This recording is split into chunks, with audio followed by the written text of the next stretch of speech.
Today is the 30th of March and I'm taking a look at the Euro-US dollar on a monthly time frame using Serene Education's Forex Made Easy strategy. Here you can see I've already put in a long-term support and resistance level. Price has tested it on many occasions but not yet been able to break and close below.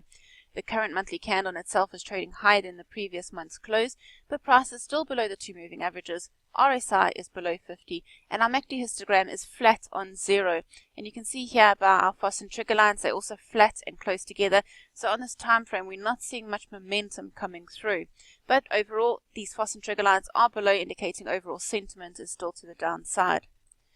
Dropping now down onto the weekly, here we've seen that bounce off the support and price coming back to test the underside of the 50-day moving average. The current weekly candle is trading lower than the previous week's close, and we can see that 50-day moving average has acted as a resistance previously as well.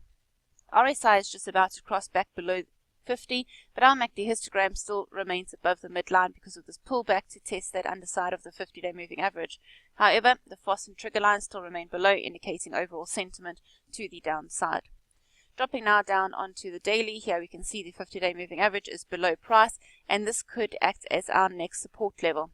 The current daily candle is trading lower than the previous day's close, and here we've seen a pullback to that 200-day moving average, a bearish engulfing candlestick pattern off that. Yesterday's candle was a bearish candle trading lower, so we're getting that confirmation of a bounce off that. RSI still remains slightly above 50. Our MACD histogram, however, has now popped below the midline and we've had a MACD moving average crossover. So we should be looking for selling opportunities here.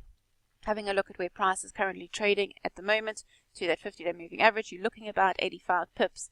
Now, daily traders or swing traders that are in it for a longer period of time might be waiting for a daily close lower than that 50-day moving average to then target those next support levels. What we're going to do is drop down now onto a 4-hourly time frame. Here we can see we do have a bit of consolidation on the 4-hourly. Price is below the 50-day moving average but above the 200.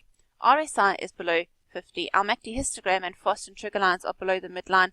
So the FME strategy is setting up for selling opportunities. All we're going to be doing is waiting for an intraday close lower than 1.0750 to then target just short of that 200-day moving average. Again, looking at the distance between these two, you've got around about 80 pips in the trade. So depending on what time frame you're wanting to have a look at, if you wanted to drop down onto the hourly, we've still got price below the two moving averages, and we're starting to see the 50 cross below the 200 as well, which is what we're wanting to see for negative sentiment. We've got RSI below 50, however, our MACD histogram is above the midline, so a nice bearish break and close lower with our MACD back below the midline again, and we could be looking for selling opportunities.